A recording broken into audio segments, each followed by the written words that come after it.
Ellen Ochoa. When she was in fifth grade, Ellen was already setting goals. I wanted to be class president. Even though her mother raised the family of 5 children by herself, she found time to instill in her children the courage to take a leap at an early age. Ellen's mother enrolled in college and took one class every semester while taking care of her children. Mom didn't graduate until 22 years later, but she did finish, Ellen recalls. That's what I got from her example. I've always liked school.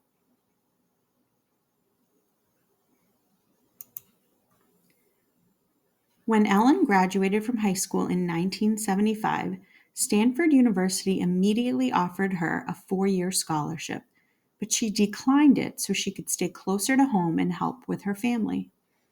She went to San Diego State University and graduated with a Bachelor of Science in Physics as valedictorian of her class with a perfect GPA. She went on to receive her doctorate in electrical engineering from Stanford, where she played the flute in the Stanford Symphony Orchestra.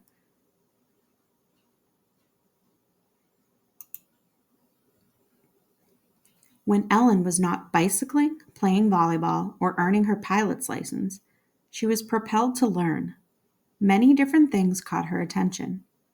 Because of her many interests, her ability to learn quickly, and her love for teamwork, Ellen was selected as the research engineer to work at the NASA Ames Research Center after graduation.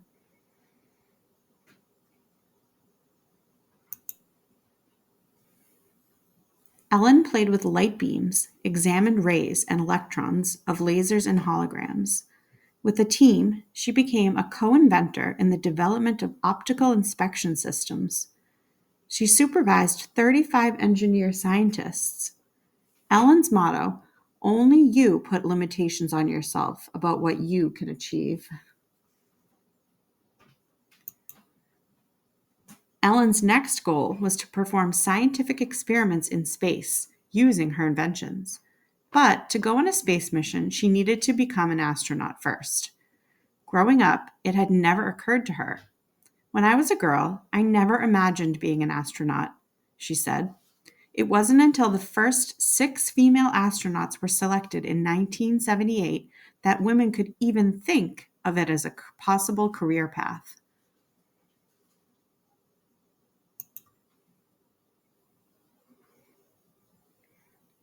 In 1983, Sally Ride became the first woman to travel into space. By this time, Ellen had graduated and was working at NASA, and she was inspired to do the same. Ellen had confidence about her strengths in many areas: engineering, music, flying planes, scientific inventions, and working in groups.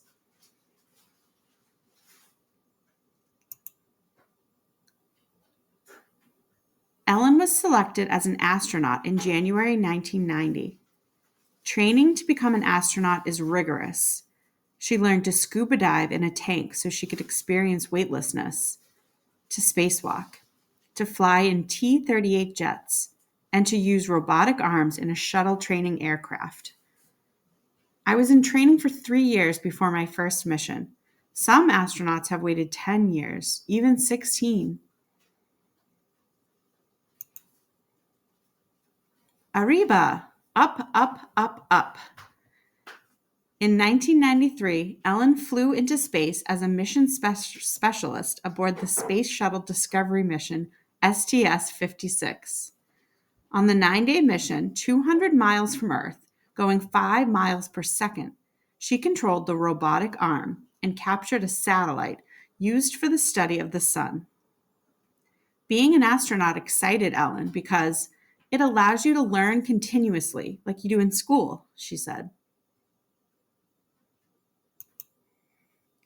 Ellen zoomed into space on 4 space missions from 1993 to 2002.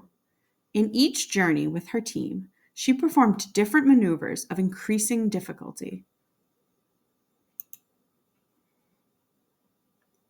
Out in space, Ellen marveled at Earth. How beautiful and fragile it is. After a long day with the robotic arm maneuvering spacewalkers, Ellen added water to cookies and ate dried fruit and tortillas. Weightlessness.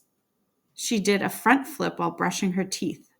And then she emailed her husband and 2 children. Ellen Ochoa became the first person ever to play the flute in space. Dr. Ellen Ochoa, the first Latina astronaut, became the first Latina director of the Lyndon B. Johnson Space Center. She has worked toward human habitats on the moon and eventually Mars. And she has a new goal to establish summer camps for children like her who never dreamed of riding the stars many moons ago.